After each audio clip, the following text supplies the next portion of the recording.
Okay, this morning we're going to do a little early morning update because we have a special speaker today. You want to get online, by the way, and watch the lectures of Dr. Martine Erdman this morning, or the sermon and lecture presentation.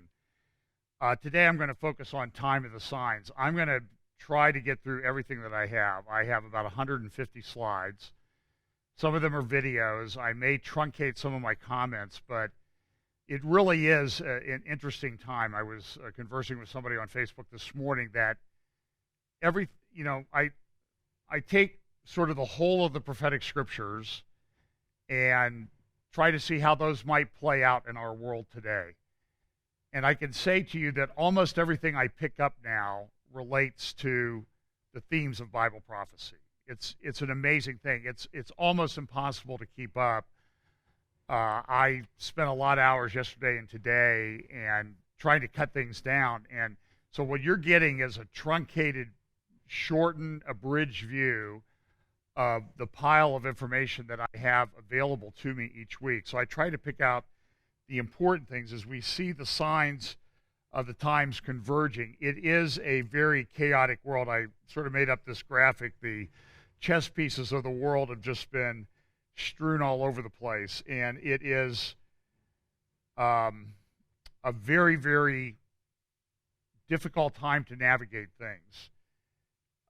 So I'll be a little bit jumbled at the first. I kind of bounce back and forth between some ideas, but I want to just let you know a few things that are going on. One of the biggest signs of the end times, though, is false teaching in the church.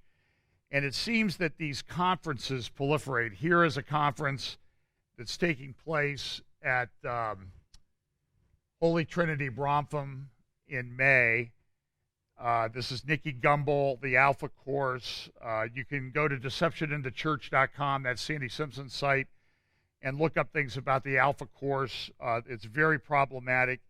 You see a number of speakers there. You see Priscilla Schreier, of course, John Gray. You see a Roman Catholic cardinal who'll be speaking there. Some people from the Church of England, a troubling mix of different speakers, some very postmodern, none of which would I consider to be Orthodox Christianity, but this will be a very popular conference. John Gray is from Joel Osteen's church down in Houston. And it's just another example of where I think the truth will be assaulted. Time Magazine's cover this week is Truth Dead? Now, I think they were the ones, I could be wrong, that had the cover many years ago, Is God Dead?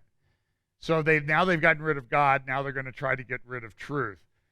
But I know from looking at things on my Facebook feed and that type of thing that people are really concerned about how do we tell the truth? How do we know what's fake and what's not? Because there's a lot of information out there that's just made up. And so a good rule of thumb is if the website has a name that seems like it's made up, then it probably is fake news. And if they've given you fake news in the past, they're probably going to give you fake news again. For example, I saw a story about Trey Gowdy having the body of Vince Foster exhumed and an autopsy taking place. And I just don't think that's true. I think that would have been all over the mainstream media. I don't know that Trey Gowdy has the authority in his role as a senator to order such a thing. I've never heard of it. And so when I see that, but it gets passed around like it's real because 3 fake news sites have it on them.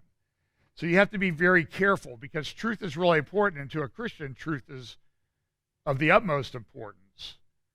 And I do think that God gives us some common sense so that we can sort of decipher through the things that we're assaulted with. In the editorial page yesterday of the Wall Street Journal, they even took a look at sort of the philosophical basis of what's going on campus today. And the editorial is titled, The Postmodern Intellectual Roots of Today's Campus Mobs. And they go back and they look at the fact that what has happened on the campus particularly, and on the left politically, is that narrative has become what controls. So the story is what's important. So people talk about the narrative, the story, and you see people get very upset when facts come out that don't allow them to push the narrative that they want. For example, when Congressman Nunes came out this week and said that, yes, there had been surveillance conducted, he had seen transcripts of surveillance that had been ongoing, maybe on another party, that had picked up members of the Trump transition team.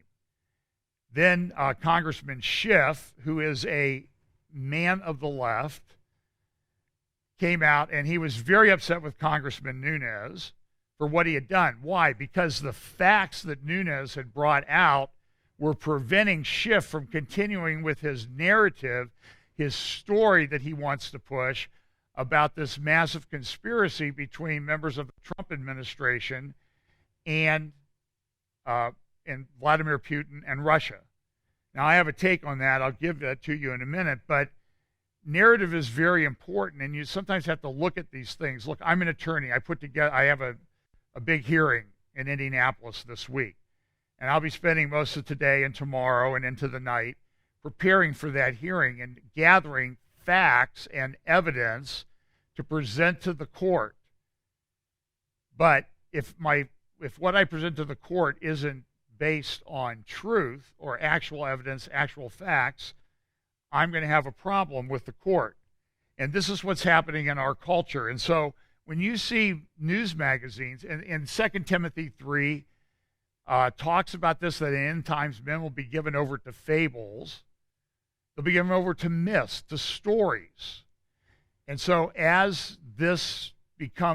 when you see mainstream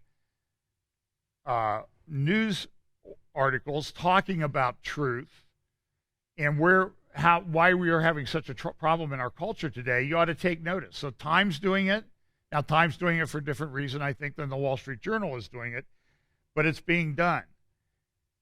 And here's something. I've talked about this before. Gay activists are going after an IBM executive in Australia because he had the audacity to say that he supported traditional marriage. And so they've gone and they've demanded that IBM fire the guy because obviously, you guys support same-sex marriage. He doesn't. Therefore, how can he be part of your organization? And Christians need to be aware that this is what the left is going to do. Because when the left can't control in other words, this man may be the most competent executive in all of IBM. But that doesn't matter to the left because he's not politically pure. So when the left goes around and accuses people of being fascist and controlling thought and that type of thing, understand they always lie and they always project. They're the ones who are the fascists. They're the ones who are lying.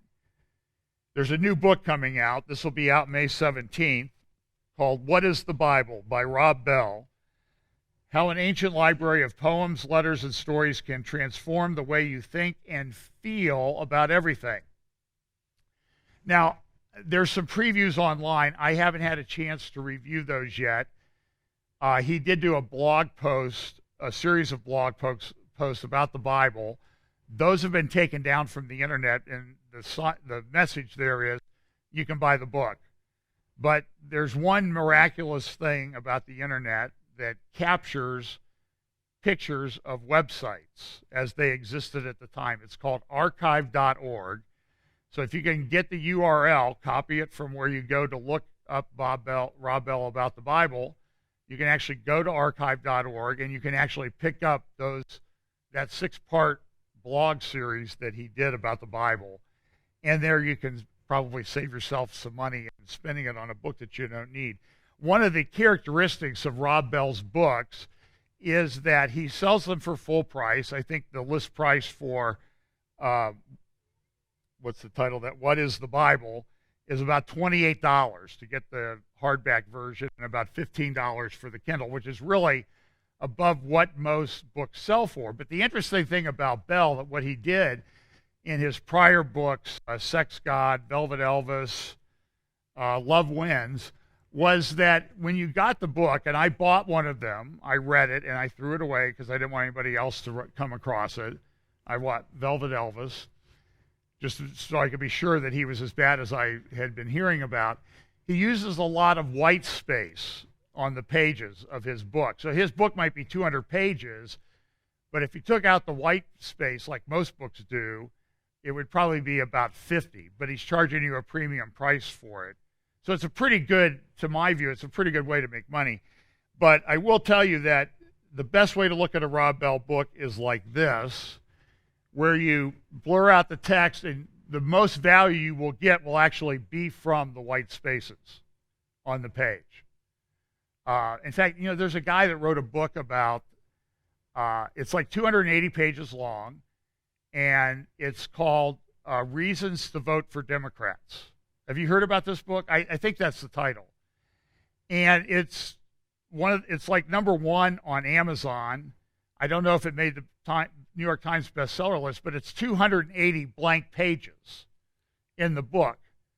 And I thought, man, why didn't I think of that? Because I could have thought of that. And this guy's going to make $1 zillion off of this thing, and it's all white spaces, and so that would be a good idea for Bell. Now, the narrative of what you've been taught or heard in the media is that because Trump came to office, because Trump is a right-winger, because every right-winger must be an anti-Semite or anti-Jew, the narrative has been that there's been a large number of phoned-in bomb threats at Jewish cultural centers all across America and other countries. The narrative in the media was that happened because Trump had created such a climate of anti-Semitism by his mere existence on the planet that anti-Semites felt free to come out of the shadows and call in bomb threats and do that thing. Well, what's the reality? The reality is they arrested an African-American man who has been charged with calling in these bomb threats to 8 Jewish centers in the United States. He's African-American. He is a leftist. And he was doing it supposedly because he had some problem. He was trying to impress his girlfriend, which doesn't say much about his girlfriend if that's what will impress her. And then just this week, a 18-year-old joint Israeli-U.S. citizen in Israel was arrested for all of the other bomb threats that he had been calling in to these centers all over the world. So here's what's happened. The narrative that the media has been pushing for the last month or 2 months about the anti-Semite Donald Trump, proved by the fact that these threats are being made, has proven to be false, made up. Now, do you think that there is one person on the left that will apologize for that or correct themselves publicly?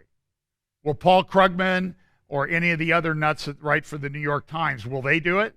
No. Will any of the Fever Swamp over at MSNBC, will they do it? No, because truth is not what they're about. They're about making up a story to make you feel something. This is an interesting graphic. I can't remember where I got it from. If you see, there's Trump, but the shadow is Putin. And this is what the story has been for some time now. Now, I went to a lecture the other night by Trevor Loudon. Trevor Loudon is a New Zealander who has done a tremendous work called The Enemies Within. You need to go buy that. I don't make a lot of recommendations about buying things because I know people have limited resources, but The Enemies Within is worth whatever they charge for it. It might be $19.99. You may be able to rent it on Netflix or something. Trevor Loudon, The Enemies Within. It is a phenomenal piece of work. And what Trevor talked about the other night was the fact that we have been infiltrated by Muslim Brotherhood operatives, by Muslims at many levels of our government, and by communists. And the Communist Party for decades has been pushing to get their views, their Marxist views, within our government. They took over the labor unions. They've paid people. They've contributed to people. But the main point that Trevor was making the other night was what he calls the Green-Red Alliance, the Muslim Marxist Alliance. And he used one example in his talk was Keith Ellison, who used to be a rabid Marxist who then went to the Nation of Islam and now is probably a stooge of the Muslim Brotherhood. He certainly pushes their agenda. I raise this in the context of the narrative that's being pushed in the press that there is a close alignment between Trump and Russia. Now, that's been pushed for weeks. I have not seen any evidence that supports it. I suspect that my own personal take on it is that during the election, I personally believe the Russians thought that Hillary Clinton was going to win. And so what they did was they went after Hillary Clinton, even though she's probably in their pocket from a political and intellectual standpoint. She's been a rabid leftist her whole life. But they thought she was going to win. But Russia has interests unique to itself that it wants to push in the world. And so they got hold of a bunch of emails from Hillary Clinton. They hacked into them. That's the story. I don't doubt that they do. I'm sure we are hacking them on a daily basis. And they released those emails sort of as a shot across Hillary's bow that we have this information on you and you better do what we want. Now that Trump won, it's a surprise to everybody else, now the people on the left have to make up a story to run down Donald Trump. And I'm not going to detail the deficiencies of Donald Trump. They're apparent, but there are some good things that he's doing. So, but they have to undermine him at every move. They have to create the narrative. And the interesting thing that Trevor Loudon talked about, and then this article this week by Diana West, The Death of the Grown-Up and American Betrayal, who talked about communist infiltration in her latter book, American Betrayal, talked about communist infiltration into our government. The question is, if everybody's concerned about Trump's ties to Russia, why is nobody concerned about Obama's or Hillary Clinton's ties to Russia? I mean, listen, tell me one thing that Obama did on the geopolitical stage that did not advance the interest of Russia. You can't give me one. Everything he did, even though he looked incompetent at it, seemed to be, to me, designed to advance Russian interests. But look at what Hillary Clinton did. Hillary Clinton, when she was Secretary of State, she set up, she worked with Russia to set up essentially a technology zones to sort of recreate our Silicon Valley in Russia. And so Diane writes about this. It's called the Skolkovo Foundation. And what she did was she went to tech companies in Silicon Valley, Google and others, to help set this up. And 17 tech companies went there, 16 of those were contributors to the Clinton Foundation.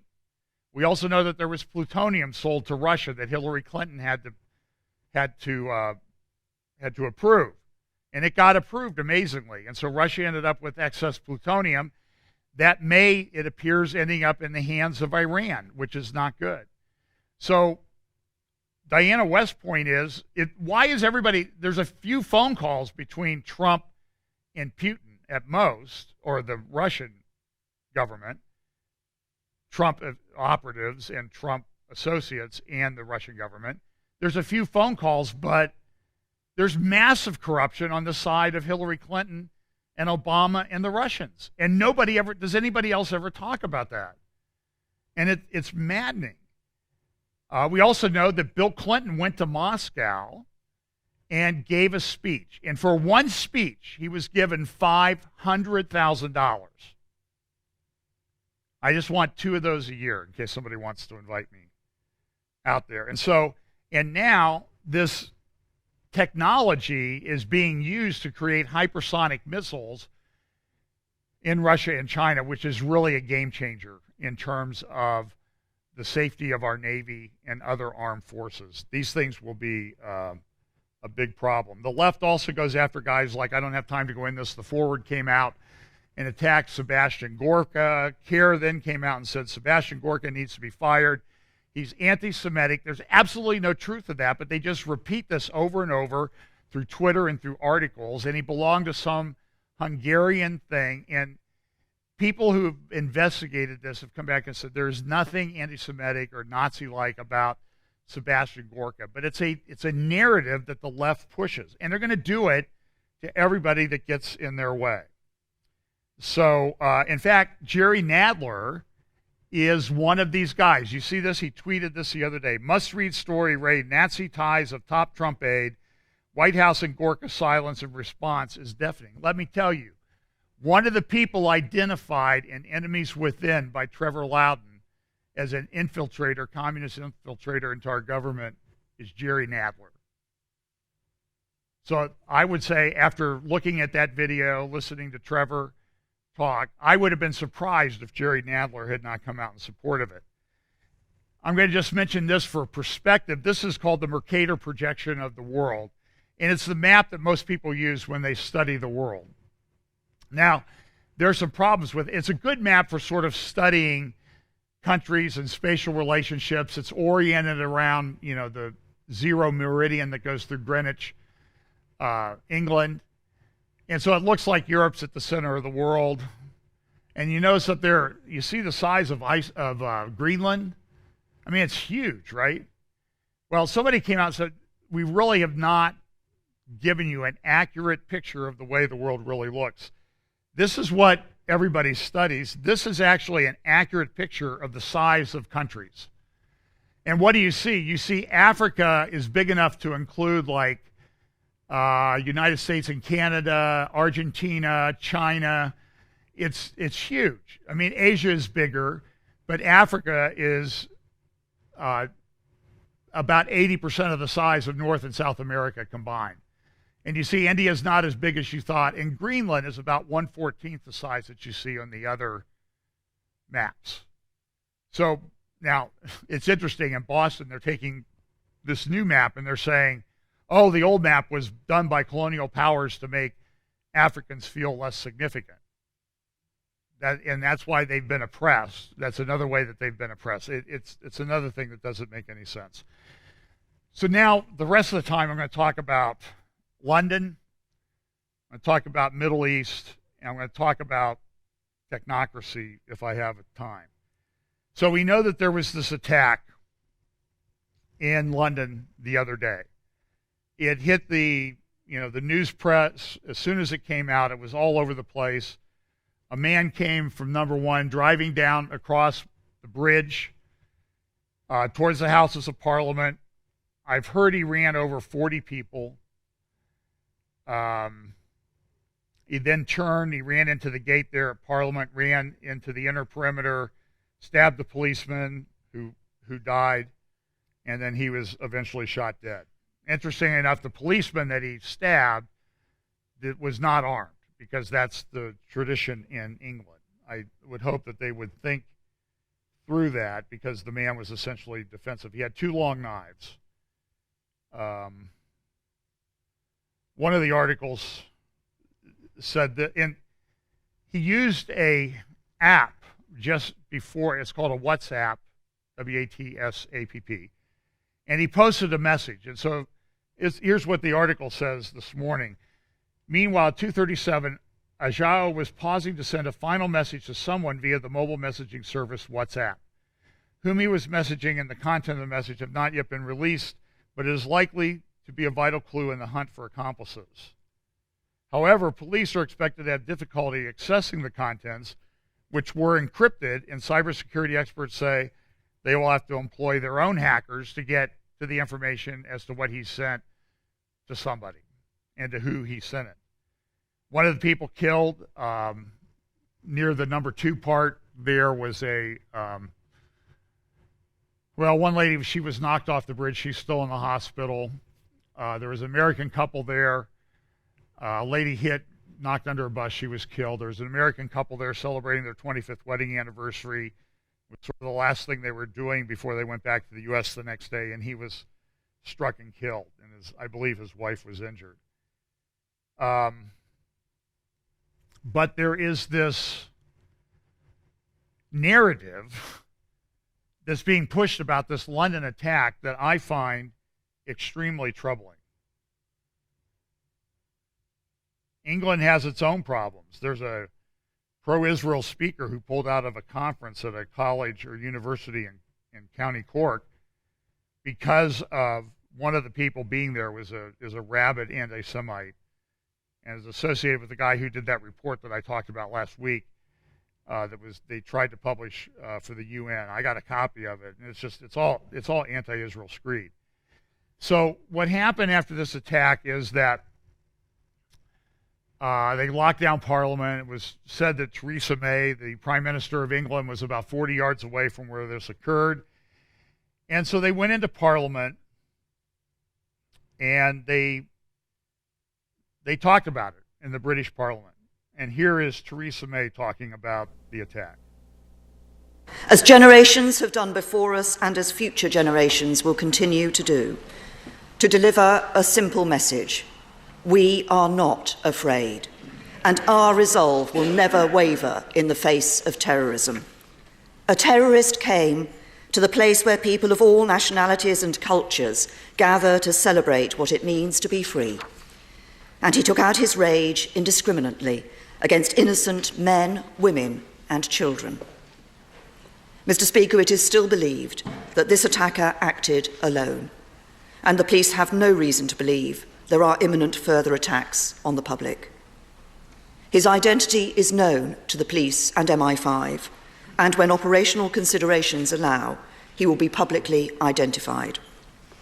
What I can confirm is that the man was British-born, and that some years ago he was once investigated by MI5 in relation to concerns about violent extremism. He was a peripheral. She goes on to say he was a peripheral part of that. Now look, so what do you hear from the narrative that Theresa May? There's some things I like about her, but listen, she's just dead wrong on the way she's approaching this. She's not telling the truth. He was British-born. He had been investigated. He was known to the government. But I doubt that he acted alone. But this is the narrative. And the narrative continued throughout a little bit more of the thing in Parliament when members of Parliament were allowed to get up and question the Prime Minister. Now, almost every one of them agreed with her. And here's just the last little bit of that exchange.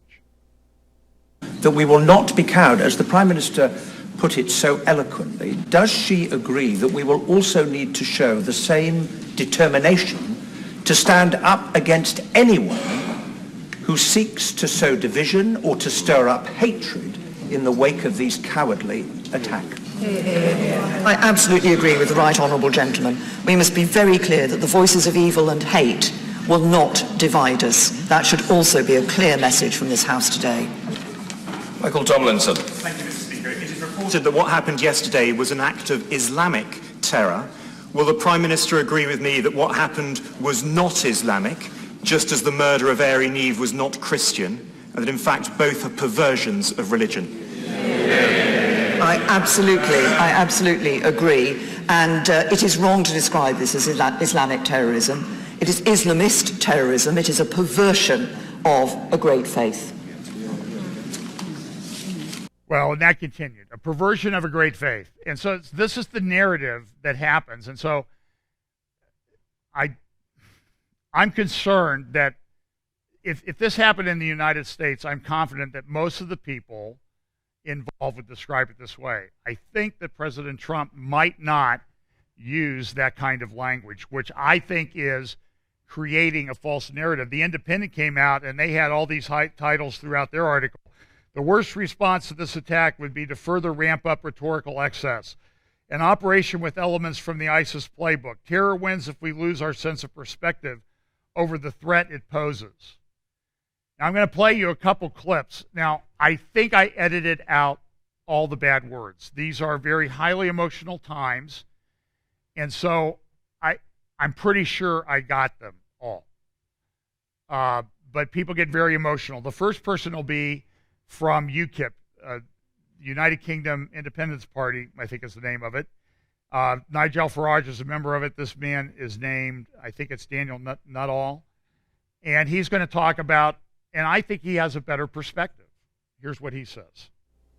I don't think there's any coincidence that this attack took place a year to the day after the Brussels attacks, which obviously us as European Parliament representatives were involved in. There is a cancer within our community in this country that has to be cut out and has to be dealt with. And whether that is calling on the Muslim community to do more to cut this cancer out, whether it's ensuring that those 800 British citizens who are fighting for ISIS out in Syria and Iraq aren't allowed back in this country, or indeed down the line whether the government goes down the route of banning Saudi funding of mosques, because quite frankly Saudi Arabia spread radicalism around the globe.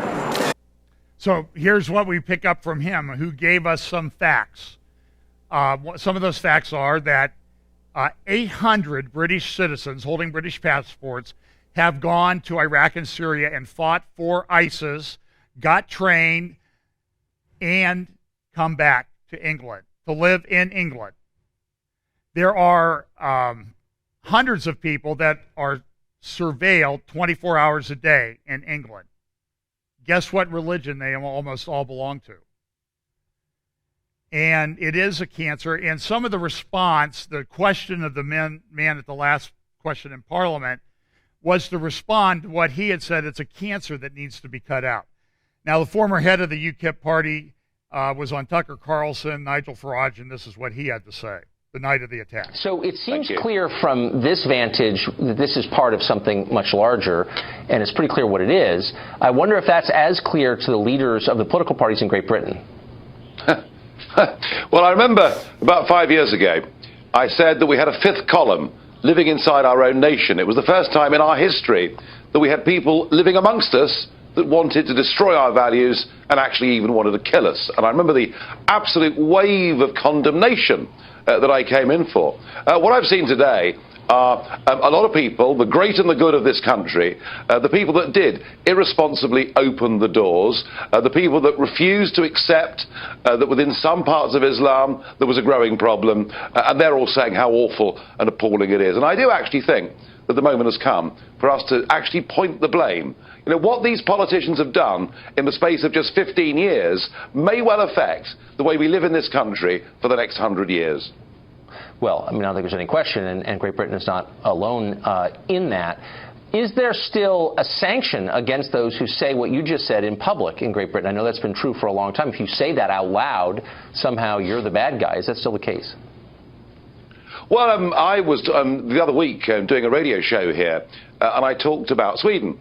I talked about Malmo being the rape capital of Europe, and I'm currently under investigation by Ofcom, who are the regulator here for all broadcast media. Now, I don't anticipate receiving a heavy fine, but it just goes to show, doesn't it, that actually we do not quite enjoy free speech in this country in the way in which we should.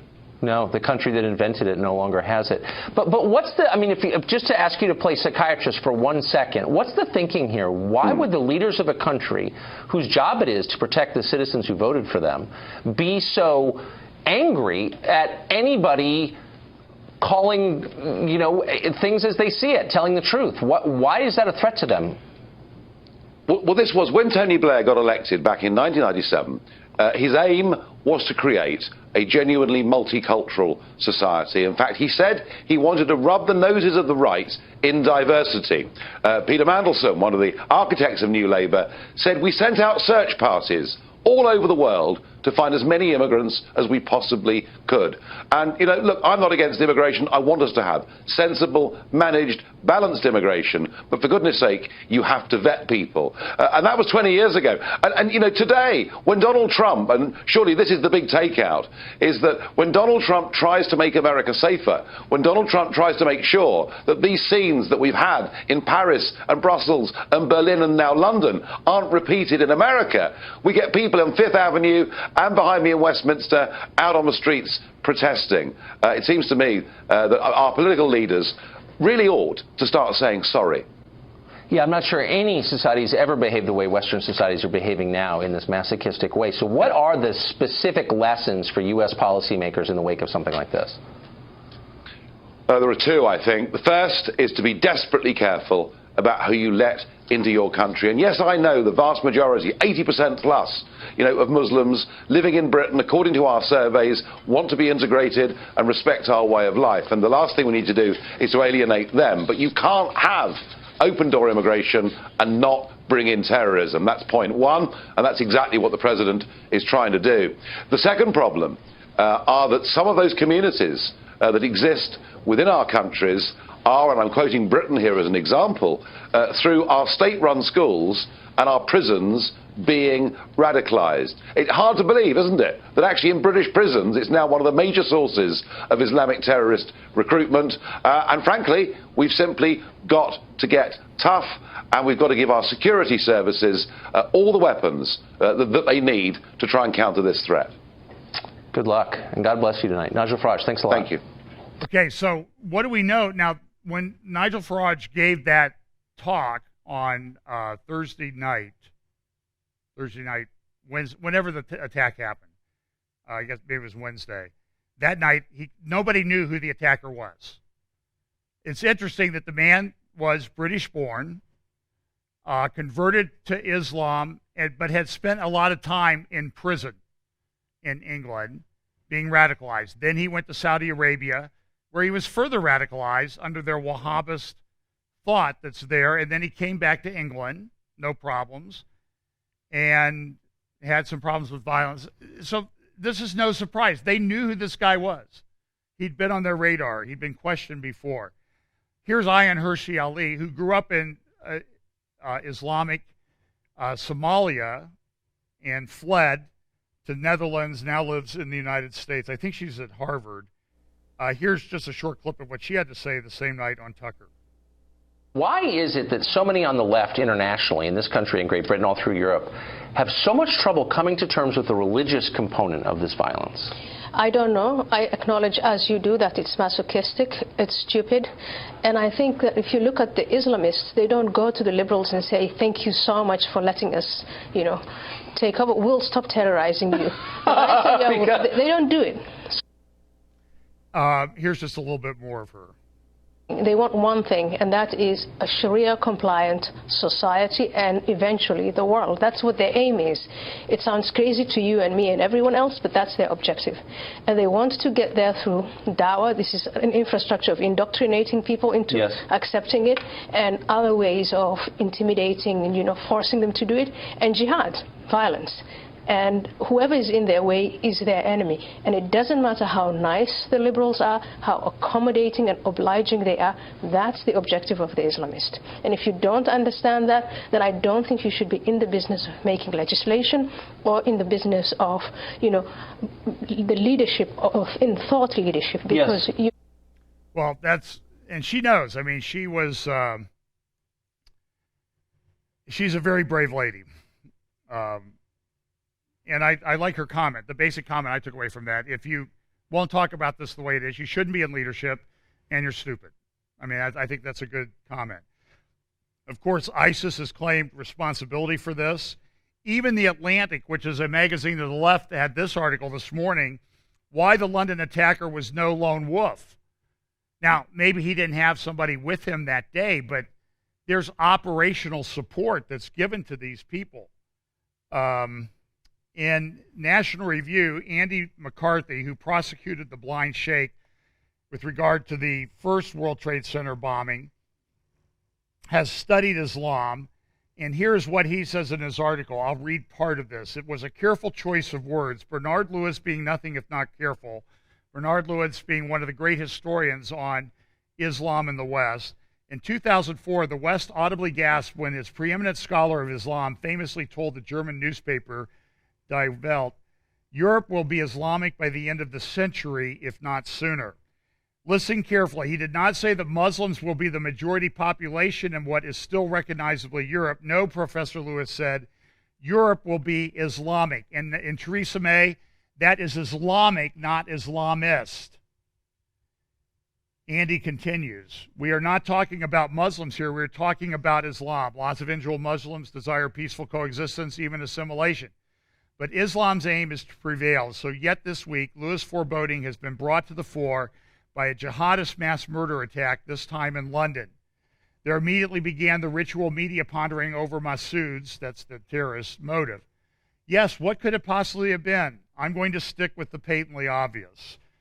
During at least one of the resulting stints in prison, where this guy was, like many inmates, he began indoctrination into Islam. Between 2004 and 2005 came the critical transition, the formal conversion, marriage to a Muslim woman, and relocation to Saudi Arabia, you know, our ally against terrorism.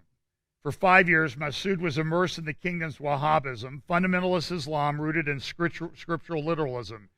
He became an English language teacher working for the Saudi government. Masood returned to England from Jeddah about 7 years ago. By the time of Wednesday's attack on Westminster Bridge, he had seamlessly gravitated to Birmingham, a city increasingly enveloped by Sharia enclaves that, to varying degrees, have become de facto, not de jure, not by operation of law, but by operation of the facts, no-go zones for non-Muslims and agents of the state, including police. There is diversity in Islam, including millions of Muslims who adhere to its spiritual elements or see themselves as more culturally than doctrinally Islamic. But when we speak of Islam as opposed to Muslims, we are not talking about a mere religious belief system. We are talking about a competing civilization that is very much how Islam self-identifies. It has its own history, principles, values, mores, and legal system. Islam, thus understood, is not non-Western. It is anti-Western. Naturally, Islamic State took credit for it. Last sentence there. Western leaders have been content to accept these claims, at least as inspirational, if not operational. It is easier to indulge in the fiction that ISIS catalyzes jihadism than to ask what catalyzed ISIS. But the remorseless fact is that before ISIS and Al-Qaeda and the Khomeini Revolution and Hezbollah and the Blind Sheikh and the Brotherhood and Khalid Masood, there was the single thing that unites them all. There was Islam.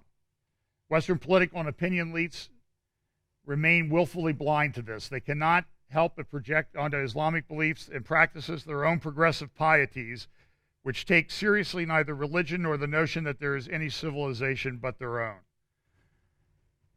And in that article, he goes on to talk about Birmingham. Birmingham, there was a survey done in 2007 because there are a lot of Muslim people settling in Birmingham, England.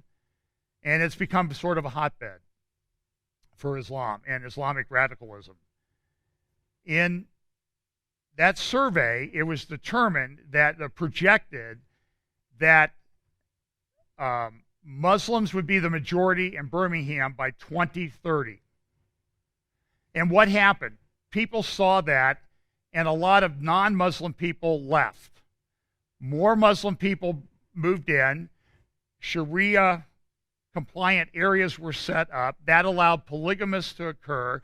They came in, they had more and more babies, more and more people left. And so now what is the projection for when it was 2030 in 2007? This is why I say when you see these projections, you need to move them closer to us as to them coming true, like Muslim becoming as many people as Christians in the world, and that includes Catholicism. They say that's 2050 in a recent foreign affairs or foreign policy magazine on demographics. I think it comes a lot sooner. 2030 in Birmingham, 2018 or 2019 is when it will be majority Muslim. 12 years sooner than they projected just 10 years ago. And this is true all over. Europe turns 60 this week. I know a lot of people think that Europe is the final beast empire. I'm open to that, but it's falling apart, and I just don't see it coming back as a power. But other people have, as this article in the New York Times today says, getting back together, that will not be easy. Today, the enlarged European Union is poorer, more diverse, and less united than ever. Its troubles are so numerous and structural that they threaten to undo the bloc.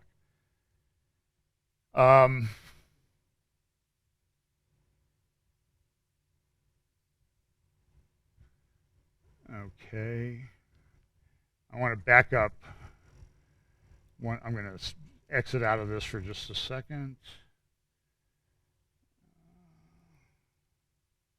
There was a video that I wanted to play that I did edit. Excuse me for this. Of course, now it wants to save the presentation. There we go. There's a man in England. He's head of they call it a racist party. His name is Tommy Hunter. So I want you to understand that, people call him a Nazi and all that thing, and he can be a bit extreme. But okay,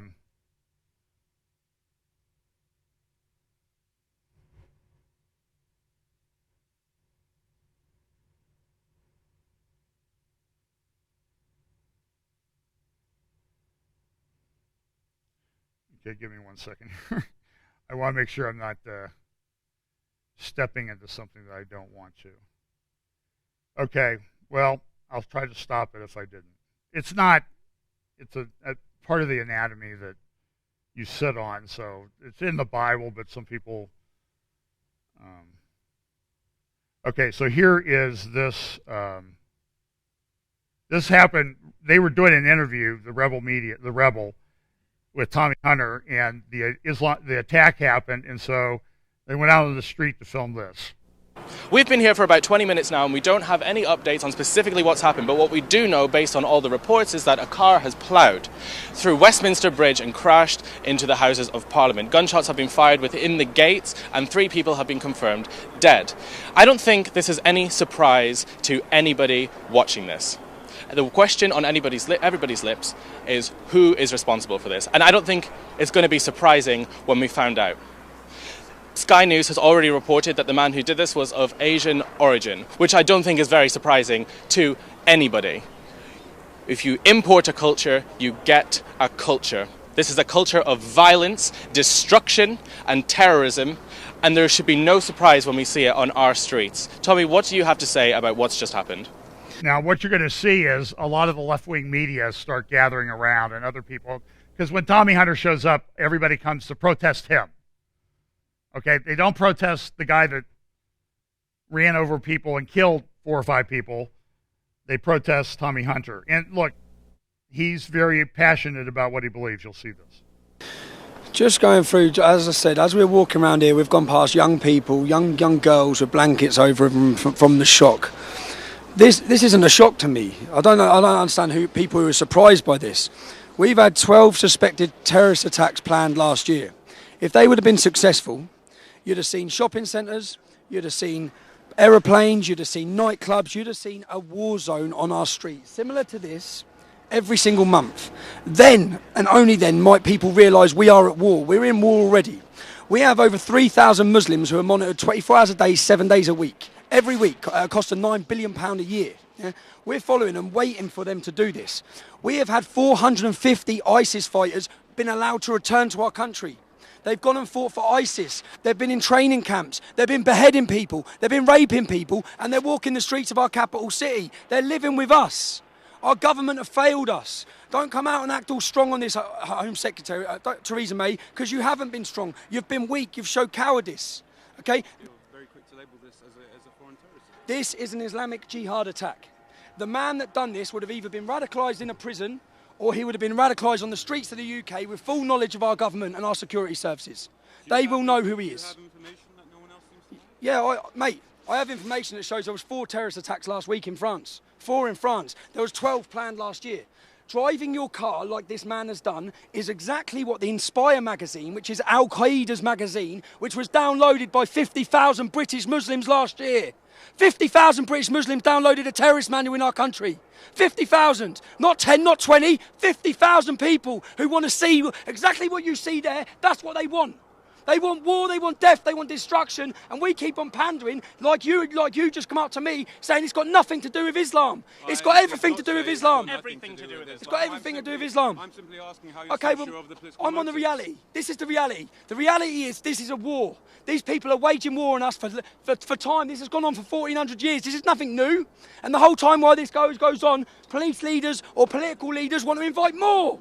They want to invite more. The blood is on the hands of people like you and the left, who have allowed these people to come into our country and caused chaos. There are going to be knocks on the door of families tonight saying that their daughters, their mothers and their family have probably been maimed and killed in the streets of our own capital. And the left have allowed it to go unnoticed. And we have people like this laughing hysterically.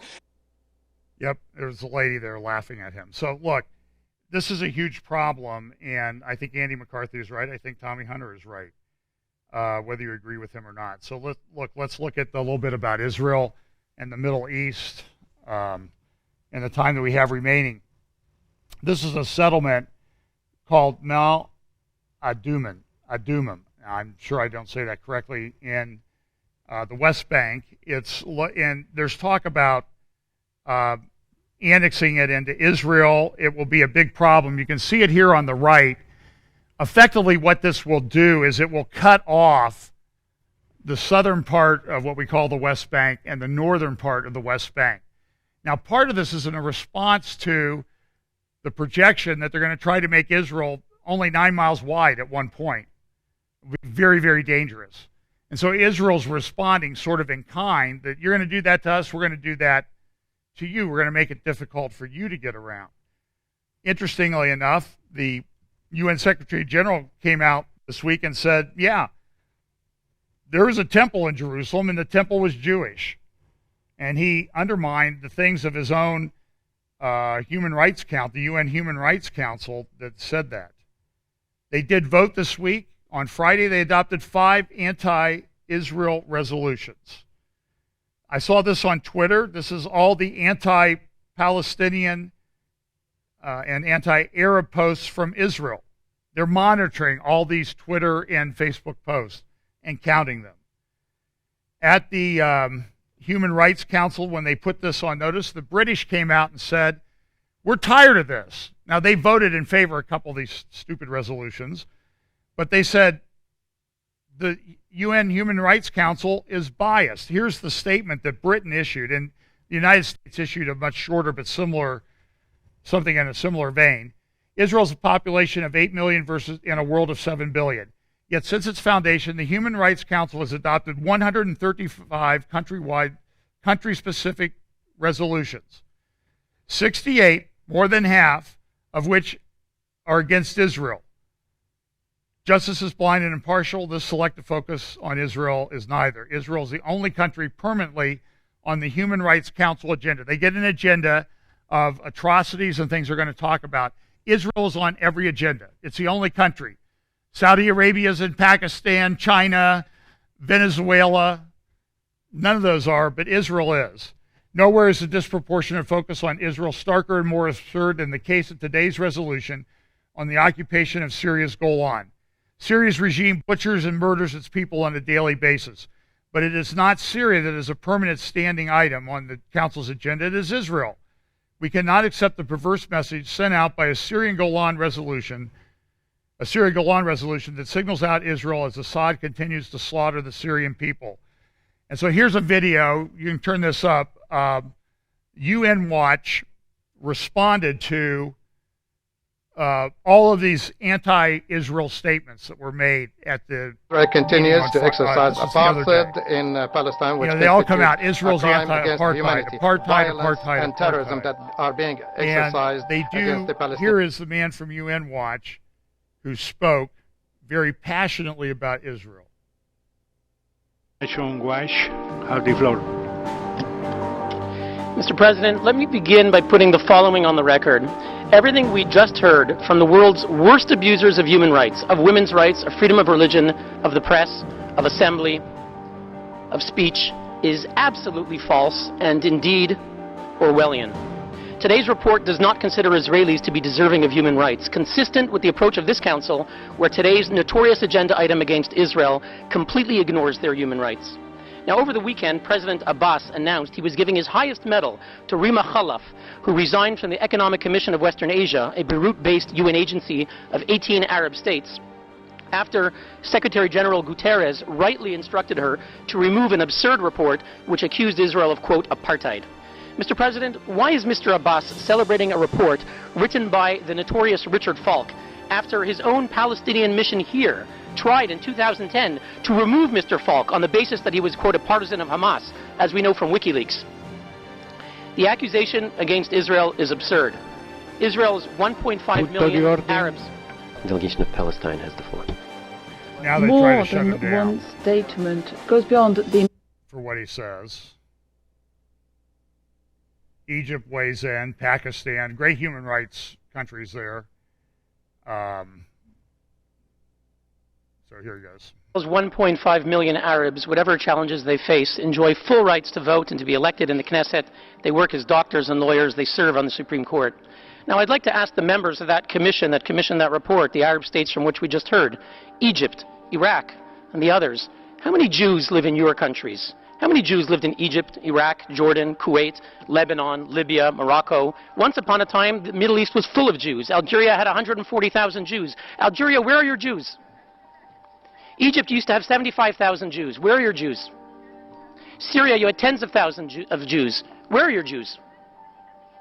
Iraq, you had over 135,000 Jews. Where are your Jews? Mr. President, where is the real apartheid? Why is there a UN commission on the Middle East that does not include Israel? From the 1960s and the 70s, they refused to include Israel. Where is the apartheid, Mr. President? Well, you can find that on the UN Watch YouTube channel. Nathan Sharansky has been a defender or a challenger of anti-Semitism for many years. And he makes a good point in the, and we know that this is prophesied, that the nations will be aligned against Israel and against the Jews in the end time. They'll be persecuted. It says this. I mean, Jesus talked about it. All the prophets talked about it. And the Sharansky talked about why do we have this anti-Semitism? And he makes a good point that for a long time we've had globalization. And when globalization was at the top, anti-Semitism rose because the nation state, particularly the nation state of Israel, became sort of a colonial artifact left over. Now we have nationalism rising. He says globalization brought some very positive things for the world and for the Jews. It helped with their smooth integration, but it also brought challenges for Israel. It's clear there must be some balance between globalism and nationalism. Pure globalism without nationalism would fail, and pure nationalism without globalism failed long ago. Good point. This is from the Daily Mail. This is in the wrong place, but these nano drones that they're building, these small insect-sized drones that can carry very powerful explosives, could be, the Daily Mail says, the end of humanity. Now, we know how humanity, things come to an end, but this rise of this technology is very troubling. We know that the U.S. and Britain banned laptops on Mideast flights in an anti-terror push this week. In Mosul, the battle for Mosul is ongoing. They have moved in, they've captured East Mosul, they're moving to West Mosul, but now they've stopped because there was this report of heavy civilian casualties, some U.S. airstrikes that may have killed up to 200 civilians. Mosul will eventually, it's going to be a major problem. Foreign Policy has a good article, Goodbye Islamic State, Hello Anarchy. So if we get rid of Islamic State and Raqqa and Mosul, what replaces them? So you have a Sunni, probably what's left there is a Sunni majority population. The people that are coming in, the Iraqi militias and the Kurds, the Iraqi militias are all Shiite. And the belief is it's going to be total anarchy. In fact, what's now happening is that these various Shiite militias, everybody's fighting, they're fighting each other, and ISIS is sitting there just sending out suicide bombers to take care of everything. And it's chaos. So they've stopped the advance into West Mosul right now. I think it's going to be a fairly long operation. The fighting continues for West Mosul, the last major urban bastion for Islamic State in Iraq. But the military forces that drove the jihadi group out of the east are now competing for influence once against another, rather than cooperating to maintain order. The rivalry among these groups is coming at the expense of efforts to combat Islamic State sleeper cells, which have launched a campaign of suicide bombings in liberated areas. There is no plan in the government of Iraq after Mosul. I have not seen one. The style of leading the country is fly by night. Is a good article in Israel Hamon. I don't have the time to read this, talking about that it is a two-state solution is a existential threat for Israel. That's from the ex-Mossad chief. And so there's a lot of discussion in Israel. Do we have one state, two states? What do we do? One of the writers who wrote in response to this noted an old report from about 13 years ago called the million-person gap. Because you see, what they say is if we make it a two-state or we make it a one-state, you're going to have roughly 50% Arabs and 50% Jews in between the Jordan and the Mediterranean. But this report looks at a demographic report, and Caroline Glick talks about this in her book, The Israeli Solution. It talks about the fact that when they did these surveys, the last time they did detailed demographic surveys of the Arabs in the West Bank, they came up with, there was a gap of over 1 million people between what the Palestinian authorities said were there and what they actually could justify were there. So maybe they're not 50-50. I think the Jews have a big, and their birth rates are falling. So 1.34 million person gap is what they found. They looked at a bunch of demographic material, and they just couldn't come up with the right number. They also looked at projected birth rates, and the birth rates never went up, is I think the point of that graph. There's no sound on this video. To show you the problem with the two-state, though, this is Highway 6, the cross-national Israeli highway. It goes north to south from Hebron all the way up to, I think, Haifa.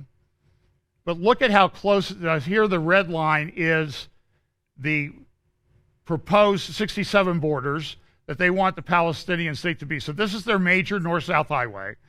And look how close it comes to the border of a Palestinian state.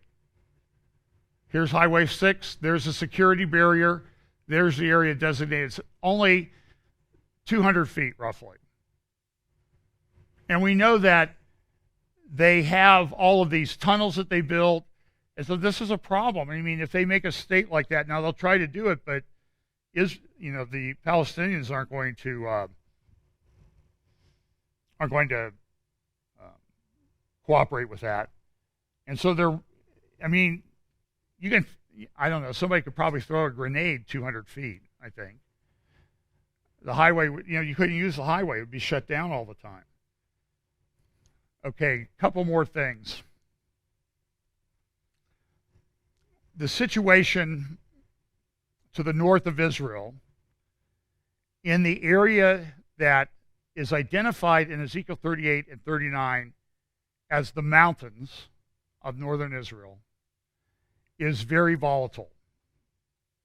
On the Golan side, you have ISIS, you have the Syrian armies, you have some jihadi groups, you have Hezbollah, and then in Lebanon you had Hezbollah. But for a long time, there was sort of a standoff with Hezbollah and the Lebanese government.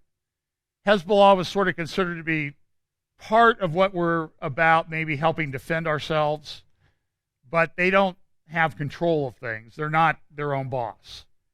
That has changed. There's an article out this week. Hezbollah has completed the process of usurping the Lebanese state. This is from the Jerusalem Center for Public Affairs.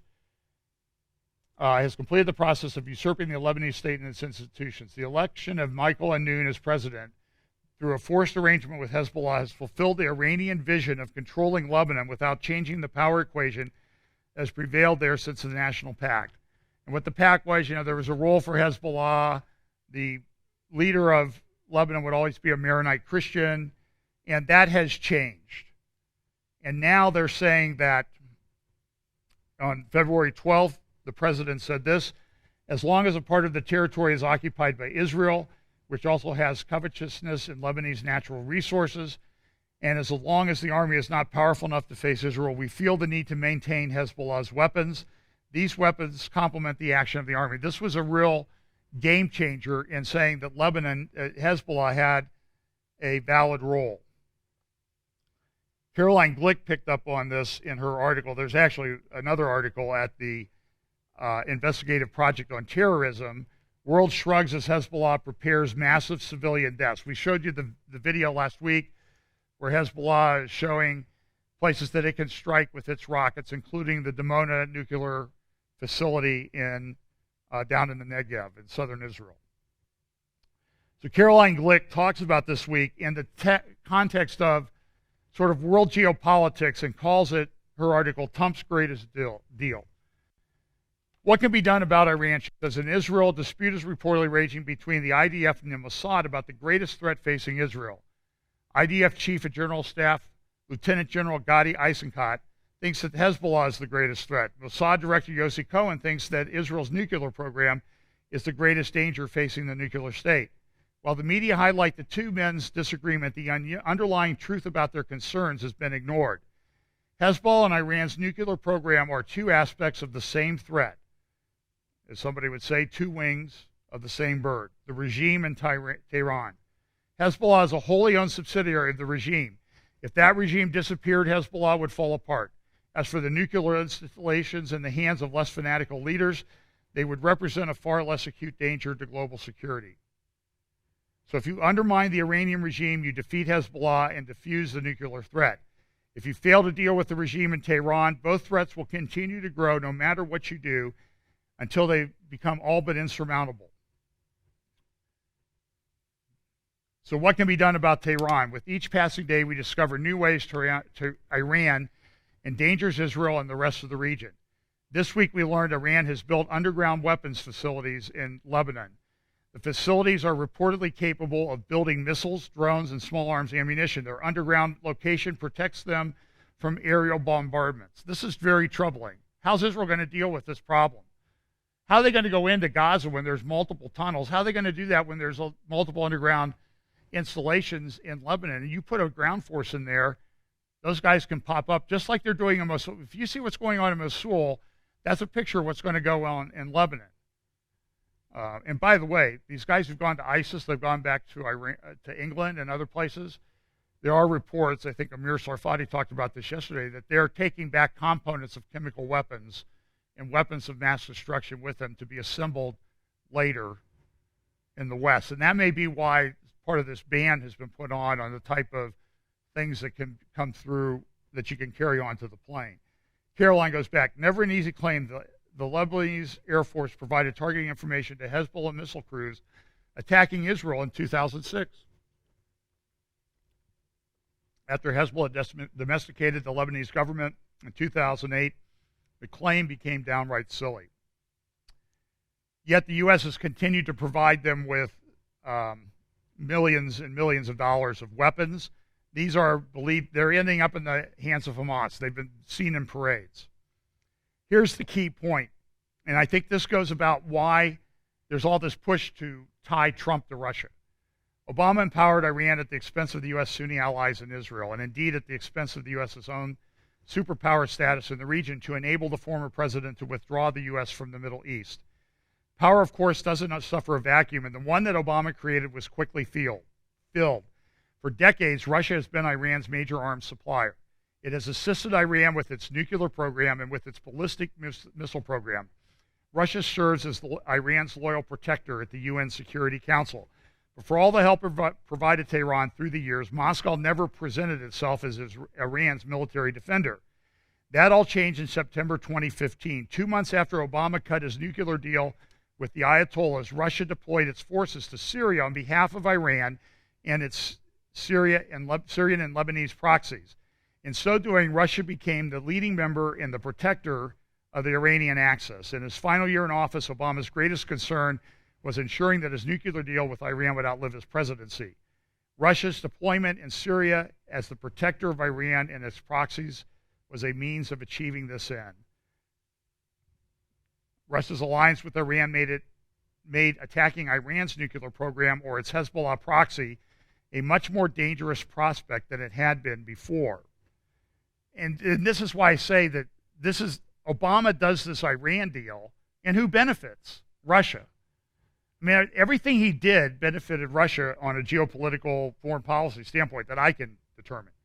Israel's ability to continue to strike targets in Syria, whether along the border on the Golan Heights or deep within Syrian territory, is a function of Netanyahu's success in convincing Putin to limit his commitment to his Iranian allies. Since President Trump entered the White House, Iran has been the most urgent foreign policy challenge. Unlike Obama, Trump recognizes that Iran's nuclear program and its threats of U.S. economic and strategic interests in the Persian Gulf and the Levant cannot be wished away, and so he has decided to deal with Iran. The question is, what is he supposed to do? Trump has three basic options. He can cut a deal with Russia, he can act against Iran without cutting a deal, or third, he can do nothing or anemically maintain Obama's pro-Iran policies. The problem with the Russia strategy is that since Trump defeated Hillary Clinton in the presidential race, the Democrats, their allied media outlets, and powerful forces in the U.S. intelligence community have been beset by a Russian hysteria unseen since the Red Scares in the 1920s and 50s. The fact that Obama bent over backward to cater to Putin's interests for 8 years has been pushed down the memory hole, similar to what Diana West said. Also ignores the fact that during her tenure as Secretary of State, Clinton approved deals with the Russians that were arguably antithetical to U.S. interests, while the Clinton Foundation received millions of dollars in contributions from Russian businessmen and companies closely allied with Putin. This brings us to the second option, which is to confront Iran and Russia. Under this option, U.S. action against Iran could easily cause hostilities to break out between the U.S. and Russia. It goes without saying that the political fallout from making a deal with Russia would be nothing compared to the political consequences if Trump were to take the U.S. down a path that led to war with Russia. Obviously, the economic and human costs of such a confrontation would be prohibitive, regardless of the political consequences. This leaves the final option of doing nothing. Although tempting, the hard truth is that this is the most dangerous policy of all. You need only to look at North Korea to understand why this is so. Israel has moved Russia as far away from Iran as it can on its own. It is enough to stop convoys of North Korean weapons from crossing into Lebanon. But that article in the Jerusalem Center for Policy Analysis said that people in Lebanon affiliated with Hezbollah are saying, yeah, Israel's blown up a few of those convoys, but dozens have gotten through that they've not been able to attack. And so there's a major problem in the north of Israel. Israel is getting squeezed. The Iran deal Trump needs to make with the Russians is clear. The only question is whether he's willing to pay the political price. Because what's happening here is Russia is asserting tremendous influence all over the Middle East. The Saudis are starting to align with Russia. You have the issues with Turkey, Iran. This is all a very complicated situation. They're making a naval base. They're building that naval base up in Syria on the coast. Haaretz posted today, or Financial Times, Israeli air raids in Syria raised fears of a wider conflict. So, what do we make all of this? The title of the thing today was the time of the signs. And all these things we know that are going to unfold, I think, are becoming a little bit clearer as to how they're going to happen.